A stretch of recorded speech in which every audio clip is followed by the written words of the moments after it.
그동안 상호간 비방을 자제하는 듯 했던 윤석열 전 검찰총장과 이재명 경기지사가 역사 인식 문제를 놓고서 공방을 벌이고 있습니다. 이런 가운데 민주당 이낙연 전 대표는 오늘 대권 도전 선언을, 정세균 전 총리와 이광재 의원은 정 전 총리로 단일화를 선언하면서 비이재명 연대에 첫발을 뗐습니다. 대선을 앞두고 바쁘게 돌아가는 정치권의 이슈를 추은호 해설위원과 짚어보겠습니다. 어서 오세요. 어서 오십시오. 네, 안녕하세요. 안녕하세요.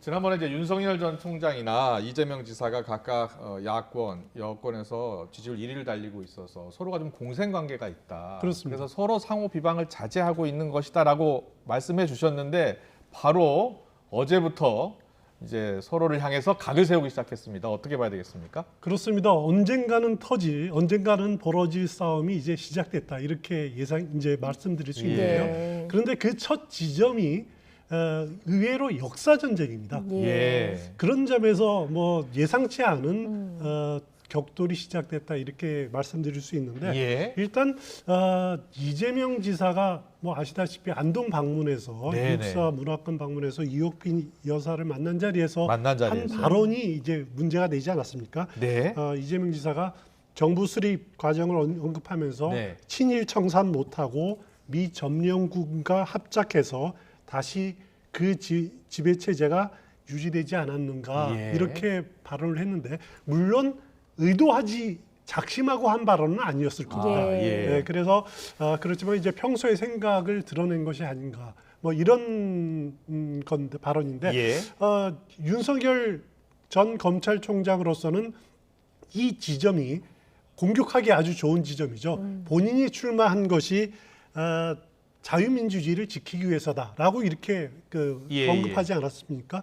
그래서 대한민국의 정체성이 위협하는 세력과 어떻게 공격하는 예. 그런 점에서 본인의 이렇게 존재감, 본인의 이렇게 출마의 당위성을 설득시킬 수 있는 그런 카드다 이렇게 예. 생각했던 것 같습니다. 예, 윤석열 전 총장이 이재명 지사를 좀 겨냥을 하면서 대통령과 청와대도 언급을 했거든요. 이건 또 어떻게 좀 해석을 해야 되겠습니까? 그러니까 이제 대한민국의 정체성을 인정하지 않는 그런 동의 세력이다라고 하는 점에서 본인의 출마의 정당성을 설명하고 싶은 거고요. 예. 그런데 이제 안타까운 거는 뭐냐면은 흔히들 총선은 과거에 대한 평가, 네. 그러니까 회고 투표다 이렇게 말을 하고 대선은 미래에 대한 선택, 미래에 대한 전망 투표다 이렇게 예상을 하는데 이렇게 이제 평가를 하는데 이번 선거는 이번 대선은 좀 다를 것이다 이렇게 보는 시각이 많습니다. 왜냐하면 예. 정권 심판론이 상당히 우세한 지금 상황이기 때문에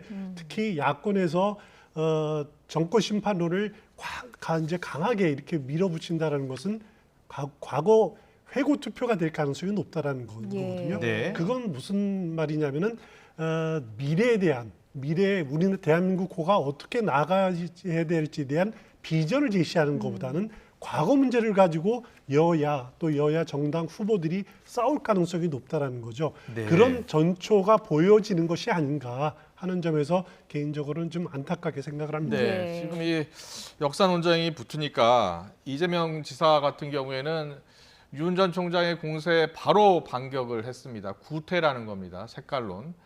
그런데 여기에 대해서 이준석 국민의힘 대표가 또 분열의 정치다라고 반박하고 나섰습니다. 이 발언 듣고 오겠습니다.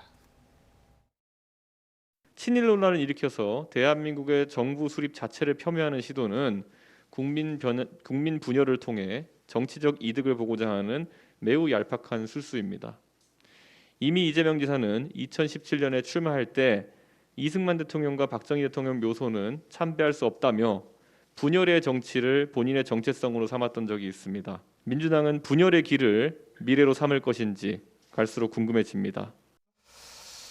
네, 이준석 대표의 발언까지 듣고 왔는데 이 역사관은 앞으로도 계속 공방을 이어갈 것 같습니다. 그렇습니다. 어떻게 될 것 같습니까? 일단 그 이준석 대표의 그 발언 중에서 예. 2017년 이재명 지사가 출마할 당시에 대선에 경선 나올 당시에 이승만, 박정희 전직 대통령 묘역을 참배하지 않았다라고 한 표현이 예. 있습니다. 예. 그건 사실입니다. 예. 당시에 DJYS 묘역만 참배를 했고 이승만 전 대통령에 대해서는 친일 매국 세력의 아버지, 그리고 박정희 전 대통령에 대해서는 인권 침해한 독재자에게 머리를 숙일 수 없다. 이렇게 표현을 했었습니다. 예. 물론 아, 이제 예. 몇 년 지나서 그 당시와 지금은 자기가 다르다라고 말을 하지만은 예.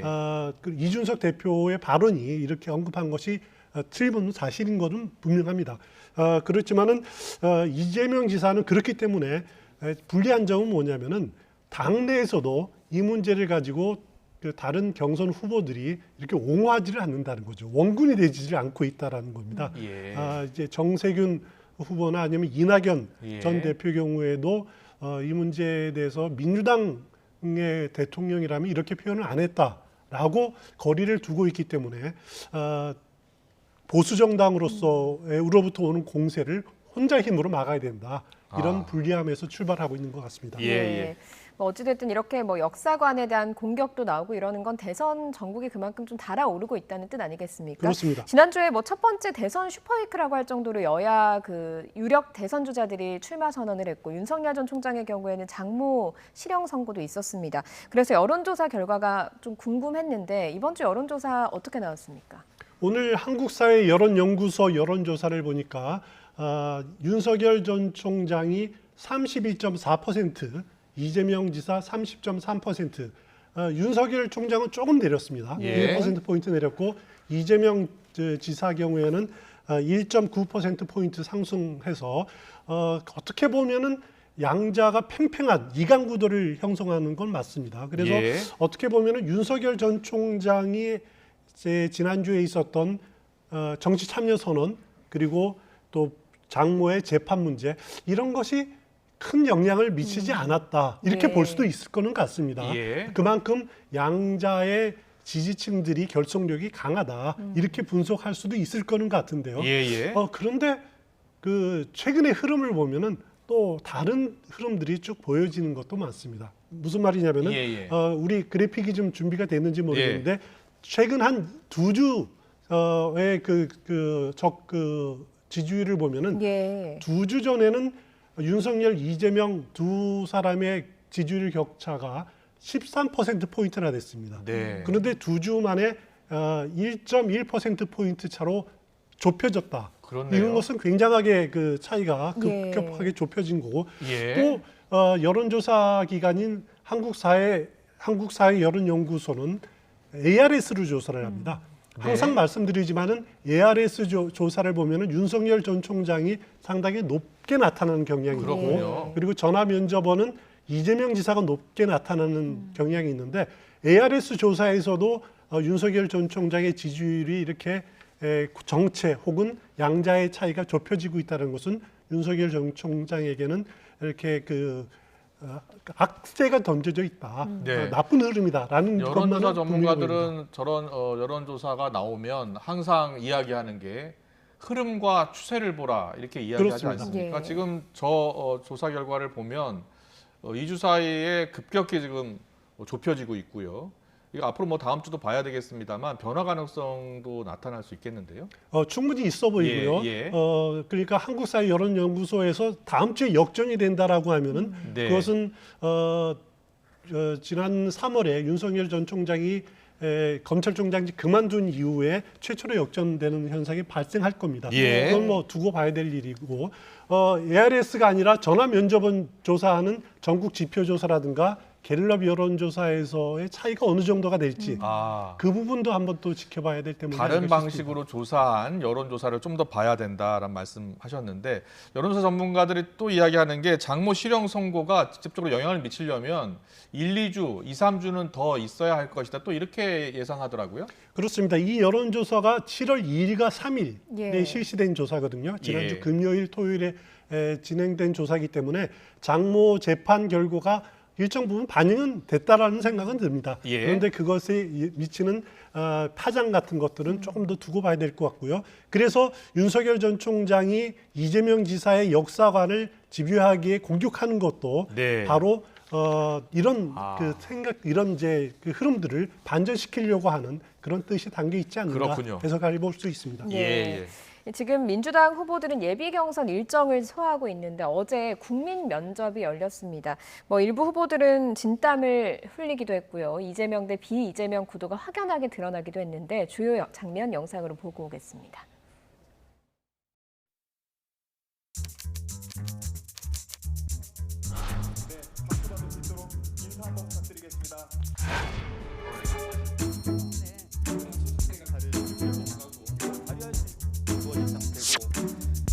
질문을 하시든 간에 답변을 하시든 간에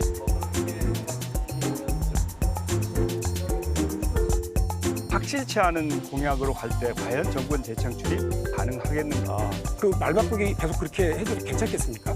제가 아직 공약 발표를 하나도 한 게 없기 때문에 그 일본 공약이라고는 할 수 없고.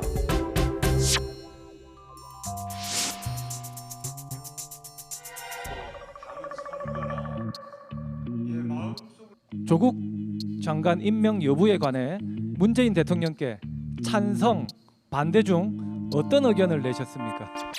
안 하셨으면 좋겠다는 의견을 드렸었습니다. 문재인 정부 인사와 관련하여 인재를 두루 기용하지 못했다는 세간의 평가들이 있습니다. 저도 그런 생각을 하고 있습니다. 최선을 다했습니다만은 충분하지는 못했다고 반성하고 있습니다. 보니까 1번 공약이 아니고 아직 공약이 나오지 않았고 그래서 입장이 바뀌신 건가요? 아니면 1번 기본소득이지 이렇게 얘기를 하니까 제가 그건 아니고. 나만이 선이고 나와 생각이 다른 사람은 악이라는 후보자의 평소 생각이 반영된 것입니까? 그 정신에 다시 돌아가자, 다시 촛불, 다시 평화 이런 각오를 말씀드린 거죠. 유독 형수 욕설 논란, 여배우 스캔들 등 사생활에 관한 논란이 많습니다. 여배우 그 얘기는 더 안 하셔도 제가 얼마나 더 증명을 더 해야 될지 모르겠어서 그냥 이 정도로 그만하면 좋겠고요.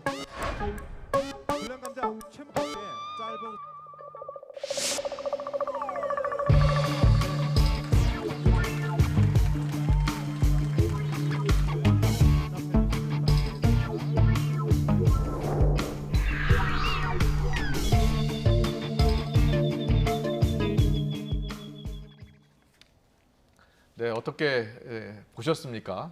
면접관 교체 논란 끝에 민주당 경선 후보들 국민 면접이 저렇게 열렸습니다. 보니까요, 소신파 김혜영 전 의원 상당히 공격적으로 질문을 하더라고요. 그렇습니다. 국민 면접에 어떻게 보면 눈에 띄는 사람은 후보들보다 오히려 김혜영 전 최고위원이 아니었나 이런 생각이 들 정도로 였는데 이번 국민 면접은 하여튼 민주당 경선 자체가 좀 활력이 떨어진다. 그래서 좀 경선의 흥행을 돋우기 위해서 새롭게 도입된 방식입니다. 그래서 블라인드 테스트도 진행을 하고 또 1대3 집중 면접도 보고 이런 식으로 나름대로 관심을 끌기 위해서 다양하게 애를 쓰는 것 같은데 하여튼 논란은 많았습니다. 패널 선정에서부터 논란은 많았는데 그래도 최종 승자는 김혜영 전 최고위원이다. 이렇게 평가 높은 거 많은 것 같습니다. 네, 어제 그 면접을 통해서 사실 이렇게 순위를 정했잖아요. 그래서 7일에 있을 정책 언팩쇼라고 하는 또 그 일정에서 뭔가 순서를 선정할 수 있는 보상을 또 주기도 했는데 그 1, 2, 3위가 보면 이낙연 전 대표, 최문순 강원도지사, 이광재 후보였거든요. 그렇습니다. 이재명 추미애 들지 못했습니다. 어떻게 보셨습니까? 일단 1차 블라인드 테스트에서는 이재명 지사가 3등을 했었습니다. 하지만은 이제 3인 집중 면접에서는 순위 밖으로 합산한 결과 순위 밖으로 떨어졌는데 아무래도 이재명 지사에게는 아주 예리한 질문들이 많았을 겁니다. 기본소득 문제 이거에 대해서 아주 실현 가능하냐, 돈이 있냐 이런 날카로운 질문들 그리고 사생활 문제에 대해서도 상당히 질문이 집중이 되고 또 이재명 지사의 대답이 거기에 현장에 있는 면접관들 또 국민 평가원들한테 이렇게 호응을 못 받았다. 설득력이 좀 떨어졌다라고 결과가 그렇게 나왔던 것 같습니다. 그랬군요. 그리고 추미애 전 장관 경우에는 시작 전부터 김혜영 전 최고위원을 겨냥해서 일본 형사에게 안중근 의사가 그걸 검증하라 그러면 테러리스트를 하지 않겠느냐라고 이렇게 거리감을 두고 그것 자체가 면접관에 대해서 이렇게 좀 고분고분하지 않겠다라는 거죠. 그런 자세가 태도에도 반영이 되지 않았을까. 예. 그것이 점수를 따지 못하는 요인이 아닐까 예. 이렇게 분석을 할 수 있을 것 같습니다. 자, 민주당 후보 경선은 이제 11일 컷오프에서 이제 3명 탈락을 하죠. 그렇습니다. 그래서 6명이 남게 되는데 오늘 정세균 전 총장, 이광재 의원이 단일화를 발표했습니다. 정총리로 이제 단일화가 됐는데요. 두 사람은 지지율이 높은 편은 아닙니다만 그래도 첫 단일화 아니겠습니까? 어떤 의미가 있겠습니까? 상당한 의미는 있습니다. 예, 두 분 예. 모두 열린 민주당 시절부터 참여정부 시절부터 같이 일했고 주력이었다. 그리고 민주당의 적통이었다. 적통을 잇는 주자들이다라고 하는 명분이 있을 겁니다. 하지만은 파급 효과는 그다지는 크지는 않습니다. 예. 말씀하신 대로 지지율이 그 두 분 다 이렇게 높지 않기 때문에 네. 파급 효과는 크지는 않겠지만은 그래도 하나의 상징성은 가질 수가 있다라는 거죠. 물론 이제 그 예비 경선에서 이광재 의원이 통과하기에는 사실 좀 불투명한 그런 징후도 있었거든요. 그래서 그걸 여론조사를 했는지 여부는 두 측에서 모두 명확하게 밝히지는 않지만은 현실적인 그런 당선 가능성 이런 것들을 생각하지 않았을 수가 없었을 겁니다. 많은 분들이 이번 단일화를 보면서 추가 단일화가 있지 않을까 이런 생각들 하고 있는 것 같더라고요. 어떻게 전망하세요? 제일 큰 거는 이낙연 전 대표 그리고 정세균 두 분의 후보 단일화 아니겠습니까? 예. 저는 개인적으로는 본 경선 과정이 진행되더라도 단일화 가능성은 별로 없다고 생각합니다. 예. 결선 투표하면은 자연스럽게 힘이 합쳐지겠지만은 네네. 결선 투표 과정은 대통령 선거인단을 모집해서 하는 거기 때문에 각자의 세력을 각자의 조직력으로 그냥 힘을 선거인단을 모아 나가는 것이 오히려 효과가 더 크다. 예. 이렇게 생각할 수 있을 것 같습니다. 그렇다면 뭐 이 싸움이 치열하게 펼쳐질 것이다. 그렇습니다. 단일화가 된다면 1 더하기 1이 2가 될 수도 있고 2.5가 될 수도 있지만 1.5가 될 수도 있습니다. 예. 사전에 단일화를 하게 되면은 각 진영에서 각 캠프에서 경선단을 모집하는 것이 오히려 에너지가 힘이 빠질 가능성이 높다라는 거죠. 알겠습니다. 예. 일반적으로 단일화라고 하면 좀 본 경선 과정에서 극적인 단일화가 이루어지거나 이렇게 되는데 이번에는 사실 좀 조용한 단일화가 이루어진 것 같기도 하거든요. 그런데 그렇습니다. 예비 후보 등록을 할 때 기탁금을 내는데 이렇게 중도에 사퇴를 하게 되면 어떻게 되는 겁니까? 그 돈 문제잖아요, 또. 돌려받지 못합니다. 예. 예비 기탁금이 예비 후보 경우에는 기탁금이 1억 원이었습니다. 1억 원인데 문제는 지금 민주당 특별 당규에 따르면은 후보자가 사망하는 경우 외에는 예. 돌려받을 경우가 없습니다. 과거 사례를 보면은 대선 후보 기탁금을 내고 당내 경선이죠. 못 돌려받으니까 소송을 낸 경우도 있었는데 다 돌려받지 못했습니다. 그런데 이제 대선 기탁금이 이것으로 끝나는 것이 아니라 본경선에 가면은 또 기탁금을 내야 됩니다. 그 액수는 아직 민주당에서 발표를 하지는 않고 있는데 예. 한 3억 원 정도가 되리라고 예상을 되는데 그 기탁금들은 7월 12일부터 대선 후보 예비 후보로 선관위에 등록을 하면은 후원금을 모집할 수는 있는데 이광재 의원 경우에는 이 1억 원을 어떻게 다시 후원금으로 충당할 방법이 없죠. 예. 이제 그 경선 후보에서 탈락을 해버렸기 때문에 본인의 돈으로 충당을 해야 됩니다. 알겠습니다. 이낙연 전 대표 오늘 대권 도전을 공식화했습니다. 어떻게 보셨어요? 이제 영상으로 한번 출마 선언을 하고 또 그다음에 다시 본인이 이제 행보를 했습니다. 어떻게 보셨어요? 이낙연 전 대표 경우에는 어떻게 보면은 그 안정감 뭐 이런 것들은 상당히 그 높은 점수를 따지 않겠습니까? 예. 오늘 출마 선언문을 쭉 한 2번 정도 읽어봤는데 네네. 저도 본인이 하고 싶은 말을 간결하게 그리고 절제된 표현으로 잘 정리를 했더라고요. 하지만은 가슴에 이렇게 뜨거움을 주는 부분들은 좀 약하다라는 생각은 듭니다. 뭐냐면 제 개인적인 생각이지만은 민주당 대선 후보들을 쭉 보면은 하나는 그리스 신화에 나오는 아폴론적인 요소. 네. 그러니까 어떻게 보면은 규율이라든가 절제라든가 이런 것을 강조하는 아폴론적인 요소를 가진 분이 이낙연, 정세균이라고 한다면은 반면에 디오니소스적인 요소, 파격이라든가 아니면은 이렇게 를 갖춘 분들은 이재명, 추미애 이런 분들이 아닌가. 그래서 그 두 조합이 나름대로 또 흥미를 끌 수 있는 요소는 갖추고 있는데 이낙연 대표 경우에는 겸손함 이런 부분들은 높이 사겠지만은 예. 어떻게 말씀드렸듯이 사람을 가슴 떨리게 하는 부분들에 대해서는 조금 미흡했다 이런 생각이 듭니다. 예. 알겠습니다. 그리고 윤석열 전 검찰총장도 좀 발걸음이 바빠지고 있습니다. 지난 토요일에 권영세 위원장을 만났잖아요. 그렇습니다. 근데 입당을 두고는 조금 미묘한 차이를 보이기도 했거든요. 일단 본인 입으로 입당을 한다 안 한다라고 표현은 하지는 않았어요. 예. 일단 윤석열 전 총장으로서는 국민의힘이 바뀌고 있다. 이준석 체제 하에서 바뀌고 있다라고 하지만은 과연 어느 정도 바뀌는 것인지 예. 국민들은 또 그걸 어떻게 체감하고 있는지를 좀 더 두고 볼 필요가 있다. 그렇기 때문에 좀 거리를 약간은 두고 있는 것 같고요.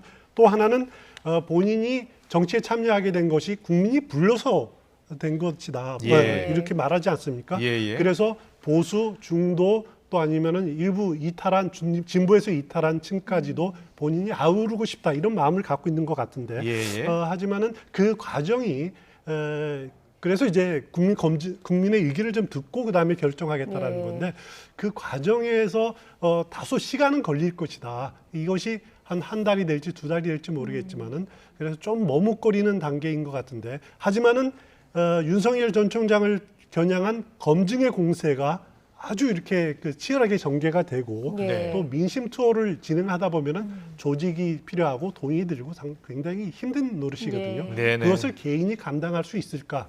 어느 순간은 국민의힘과의 입당 교섭이 진행될 가능성이 높아 보인다. 저는 개인적으로 생각합니다. 예. 그렇군요. 알겠습니다. 그리고 윤 전 총장 오늘 서울대 주한규 원자핵공학과 교수와 면담을 했습니다. 그렇습니다. 원자핵공학과 교수예요. 민심 투어 첫 행보라고 하는데 어떤 발언을 했는지 듣고 오겠습니다. 제가 오늘 여기에까지 이런 정치에 참여하게 되는 이런 계기가 된 거 역시 결국은 그 월성원전 사건하고 무관하지 않고 결국은 이 정부의 이 탈원전과 무관하지 않다고 저는 생각을 합니다. 그리고 우리 지금 재형 감사원장님께서 뭐 정치에 참여하실지 어떨지는 모르겠습니다만은 감사원장을 그만두시게 된 거 역시 이 월성원전 사건하고 관계가 있기 때문에 정치 참여에 이 정부의 탈원전 정책과 무관치 않다 이런 말을 했어요. 그렇습니다. 월성원전 사건과도 무관치 않고.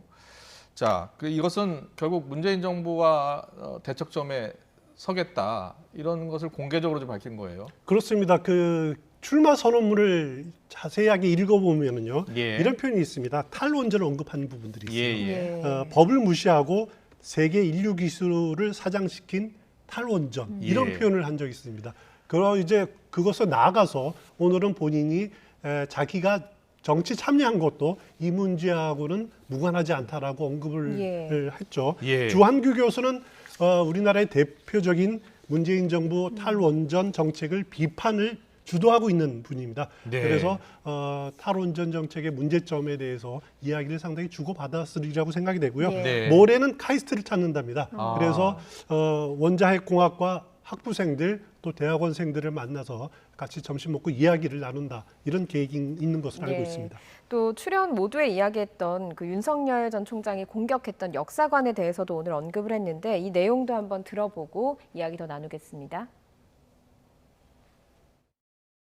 저는 뭐 색깔론을 필 생각 전혀 없고요. 이 현 정부의 여러 가지 상식에 반하는 경제 사회 상식에 반하는 각종 정책들이 왜 나왔다고 생각을 하십니까? 그럼 왜 이렇게 편향된 그 생각만 가진 사람들을 공직자로 최고 의사결정 공직자로 이렇게 발탁을 해서 계속 쓰는 겁니까?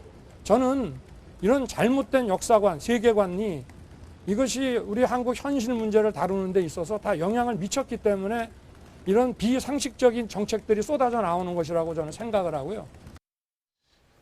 자, 윤석열 전 총장의 발언 수위가 전체적으로 좀 톤도 세지고 발언 수위도 높은 것 같아요. 그렇습니다. 예.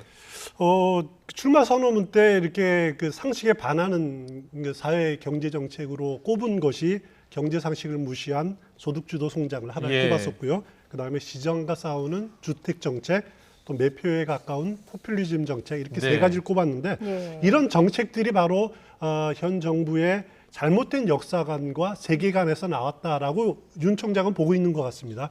그것은 뭐냐면은 자유민주주의와 시장경제의 질서, 가치에서 이탈한 데서 이런 잘못된 정책들이 나왔다.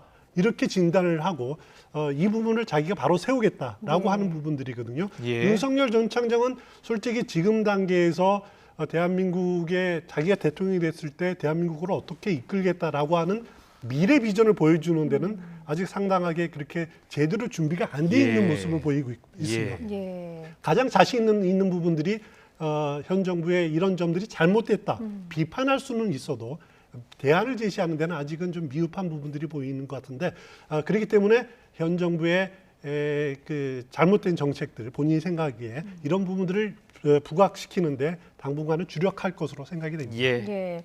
그리고 뭐 윤 전 총장의 목소리도 높아지고 있지만 송영길 민주당 대표의 경우에도 윤 전 총장을 향해서 공세를 이어가고 있거든요. 윤 전 총장이 검찰총장을 된 것을 두고 특혜였다, 특혜 승진이었다 이렇게 또 이야기를 꺼냈어요. 일단 송영길 대표가 오늘 관훈클럽 토론회에서 윤석열 전 총장에 대해서 자신은 이제 총장 임명을 반대했다. 왜냐하면 이제 과거에도 여러 차례 이야기했습니다. 특수부 검사이기 때문에 네. 반대를 했다. 그리고 윤석열 전 총장은 특혜를 받아서 문재인 정부로부터 특혜를 받아서 서울중앙지검장 검찰총장으로 이렇게 이렇게 출세의 가도를 예. 달렸다라고 이렇게 했는데 그것은 결국은 배신한 사람이다라고 하는 뜻을 함의를 담고 있는 거죠. 네. 그러면은 본인은 뭐 했느냐? 그럼 그 당시에 본인은 왜 반대를 했다고 했지만은 적극적으로 하지 않았느냐? 그것은 자신은 지도부가 아니기 때문이다. 아니었기 때문이다라고 항상 이렇게 말을 하곤 했습니다. 예. 오늘도 아마 그런 기조로 발언을 한 것으로 알고 있습니다. 알겠습니다. 네, 알겠습니다. 정치권 주요 이슈 짚어봤는데요. 지금 들으신 것처럼 대선 전국이 점점 달아오르면서 대선 주자들의 지지율에도 지금 변화가 나타나고 있습니다. 정치권 이슈 추은호 해설위원과 자세히 짚어봤습니다. 잘 들었습니다. 고맙습니다.